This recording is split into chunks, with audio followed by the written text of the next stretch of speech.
అల్లూరి సీతారామరాజు జిల్లా మన్యంలో CPI ML liberation నాయకత్వంలో డాక్టర్ కొట్నీసు ప్రజా వైద్యశాల పేరుతో జరుగుతున్న వైద్య సేవా కార్యక్రమంలో భాగంగా దేవపట్నం మండలం ఎస్ రామన్నపాలెం గ్రామంలో వైద్య శిబిరం జరిగింది. ఈ శిబిరంలో కాకినాడకు చెందిన ప్రముఖ వైద్యులు డాక్టర్ చిన్నిబిల్లి సత్యనారాయణ పాల్గొని గిరిజనులకు ఆరోగ్య సూత్రాలను వివరించి వారికి వైద్య పరీక్షలను నిర్వహించి ఉచితంగా మందులను పంపిణీ చేశారు. అలాగే బిస్కెట్స్, పాత బట్టలు, ప్లాస్టిక్, స్టీల్ సామాన్లను పంపిణీ చేశారు. ఈ సందర్భంగా డాక్టర్ చిన్నిబిల్లి మాట్లాడుతూ మోడీ ప్రభుత్వం వక్ఫ్ చట్ట సవరణ చేసి మైనార్టీలపై దాడి చేస్తోందన్నారు.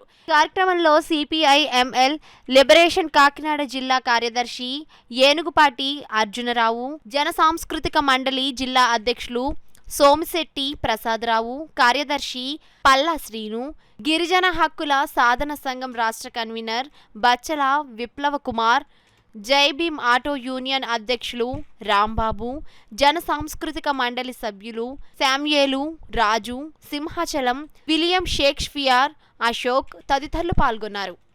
వేరే వాళ్ళు స్వాధీనం చేసుకోవడానికి గాని ఇతరులకు అమ్మడానికి కానీ వీలు లేదు. వక్ఫ్ భూములు అధిక భాగం పట్టణ ప్రాంతాల్లో ఉండటం వల్ల వాటి విలువ చాలా ఎక్కువగా ఉంటుంది. భూదాహంతో తహతహలాడుతున్న కార్పొరేట్ వ్యక్తుల కళ్ళు ఈ వక్ఫ్ భూముల మీద పడ్డాయి. ఇందుకు ఒక ఉదాహరణ అంబానీది.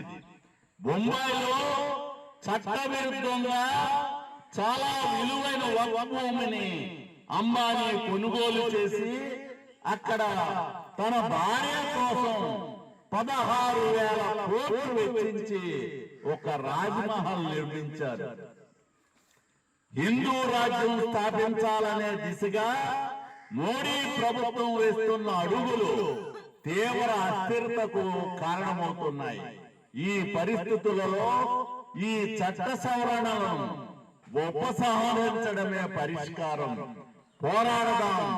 ప్రజాస్వామ్యం, సోషలిజం, దేశ విముక్తి కోసం. లాల్ సలాం, లాల్ సలాం.